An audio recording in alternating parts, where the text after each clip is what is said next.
நிற்பார். நடராஜனுக்கு ஏற்றாப்புல குளித்து தான் நிற்பார். நாயனார் கோயிலை கட்டின பேரரசர். சோழ நாடு மட்டுமல்ல, சேர சோழ பாண்டிய நாடுகள் ஆண்டவர். தென்னவனாய் உலக ஆண்ட செங்கன் பலவர். அவரை கும்பிடாம நான் நேரத்தில் மூலவர் போய் பார்த்தா எனக்கு என்ன தகுதி இருக்கு? அடுத்தது திருக்கூட்ட சிறப்பு இல்லை, அந்த அடியவருக்கு எல்லாம் தொகுத்து சொல்லுவார் தெய்வ சேர்க்கிறார். பின்னால் வர நாயன்மார் அத்தனை பேருடைய பொதுவான குணம் இந்த திருக்கூட்ட சிறப்புல இருக்கு. ஒன்று மட்டும் தெரிஞ்சுக்கலாம்.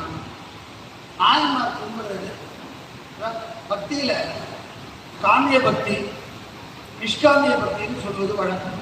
காமியம்னா ஒரு பொருளை வேண்டி இச்சித்து சாமிகிட்ட பிரார்த்தனை பண்றது. சைவம் அதையும் அனுமதிக்குது. வர வேண்டி சிவனை கொடுத்தா சத்தியமா தப்பு இல்லை, கேட்கலாம். சிவனை தான் கேட்கலாம், வேற எங்கேயும் போகிறது. நாயனாரை கேட்கலாம். இன்னும்